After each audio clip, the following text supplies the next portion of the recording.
Hi, everybody. This is Debbie Happy Cohen here with Soul Speak number 2. I'm so excited to be here with you today. Um, Today's topic is coming out. No, I'm not gay, but I am going to come out today. One of the things that's prompting this actually is the violence that's going on in the schools. Another shooting. And I was at a funeral today of a wonderful, wonderful human being um, who's the hardware man in our town. I live in a very small town, and so he's going to be very missed. And at the funeral, I was talking to someone in our community, and he has a theatrical background, and he's quite a character. And and he said, "I've never seen you unhappy. Like, do you ever get unhappy? Like, I don't see him a lot. I see him mostly out in the community." And I said, "Oh yeah, I can get unhappy." And I had another friend there. I was like, "Have you ever gotten unhappy? Have you ever seen me unhappy?" Yeah, I've seen her unhappy. And he said, "Well, I would just like to see it." I was like, "Well, if you want, I'll call you during a moment. Happy to share." And I said, honestly, what happens is that when I'm in community among people that I like and that I'm just really comfortable with, I'm not focused on myself. I'm focused on the connection. I'm focused on being together. I'm focused on other things. And he said, "Oh, so it's like an act." And I was like, "Wow, he said, "I have a theater background." So I was like, "Okay." I said, "No." I said, "I wonder though if it's actually the exact opposite. Because when I'm upset, I'm 100% of the time self-centered. My upset, my anger, my untruth that I'm telling myself, my storyline, my feelings, anywhere on the lower part of the emotional scale, if the top is like joy and the middle is like acceptance and the bottom is like shame. If I'm in the lower part of the scale, fear, anger, shame, whatever, is that the real me? I think that's the small self. So maybe that's the act. And maybe the real self is the one that when I see my friends and I'm like, "Oh, thank you, it's so good to see you," I really mean it. Um, that doesn't mean that I should shut down the uglier feelings.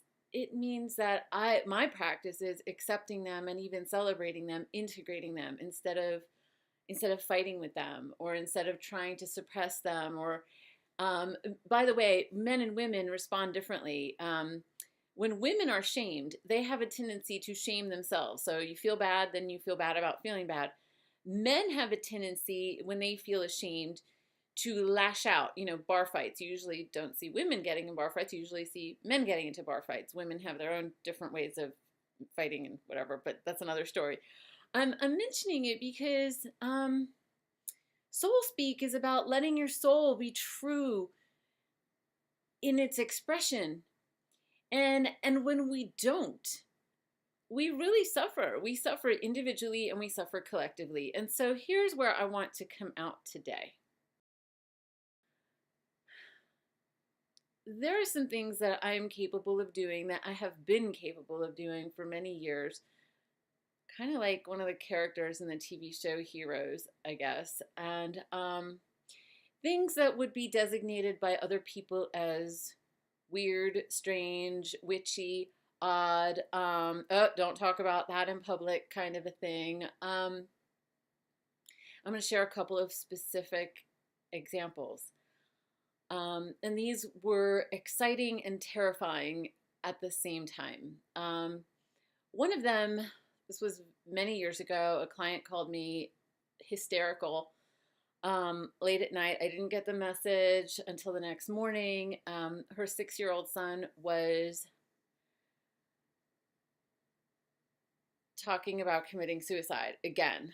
He had been to every psychiatrist in this big city and nothing. And I had been mentored by a spiritual teacher since I was 19. And I knew because some of my friends who wanted to see her didn't want to go without me because they were afraid to, because she did something called spirit releasement. And I would go with them and I would be able to predict in the parts of their body where they were experiencing different entities and stuff like that. Like I said, kind of weird. I'm saying weird because I know that many of you might think of that as weird, but I don't, it's not weird.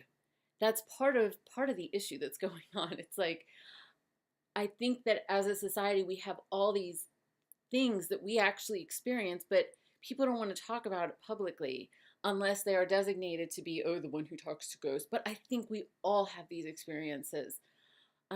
We just don't validate them and we call them weird, and then we feel alone. And I think there's so many people feeling alone, and that's why I'm sharing this. So anyway, I had enough knowledge base. I said, contact my mentor, and my mentor wasn't available. She was with her father who was in the hospital, and I knew she was desperate that morning. She had brought her son to work, and I said to her, well, if you want, I will do a surrogate spirit releasement, and we'll see if it works. And then whatever we do, we check with my spiritual teacher and make sure that the deal was done, because this isn't something I normally do.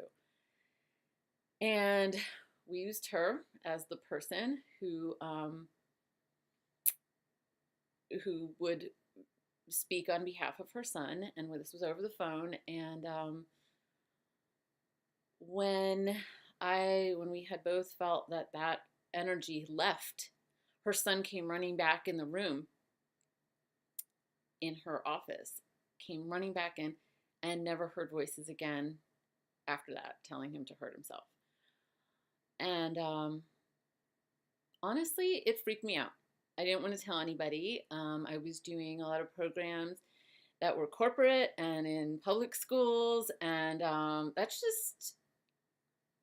it's not been okay to talk about stuff like that. And I want it to be. Not because I think everybody should know how to do this. I didn't want to do it for a living. I didn't know what to do with the information, actually, because when you can help somebody that powerfully, what do you do with that? And I have numerous other stories. I'm trying to think. I had one in my mind earlier that I wanted to share with you, and now I forgot what it was. But why don't we leave it at that one? That one just might be enough for now. I hope that whatever is true for you and whatever is true for your experience, that you allow that to be true for you. And I hope that you go past whatever first stories you tell yourself. Anne Lamott, who was popularized by Brene Brown in this little phrase, calls them shitty first drafts. That we all have shitty first drafts about experiences that we have in our lives. And I hope that you'll dig a little deeper, because our souls speak to us through our bodies, and our souls speak to us through our emotions, and our souls is where we're all connected. And when we experience connection with each other, it's really hard to be violent on purpose. And so I'm really happy to see that there's a lot of energy going out there about stopping the gun violence in schools. Just really, there's so many people standing up stronger than ever before. And while all that's happening, I think there needs to be another movement right behind it, right with it, hand in hand, saying, you know what? In order for this violence to end, we have to become more literate about what we're really feeling and what we're really experiencing on the inside. And we need to be able to communicate that in ways that are safe. We need to become safe spaces for each other. That's my vision. And it's not just for schools, it's for every home and for every workplace, because it's in safe places that learning and joy can happen.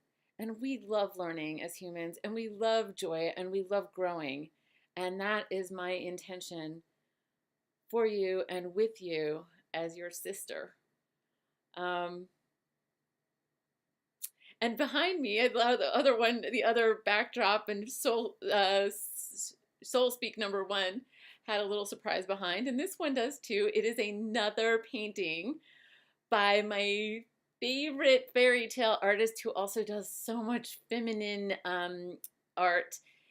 This is a piece from her. You can find her on Facebook at Vito Acosta Art and Design, and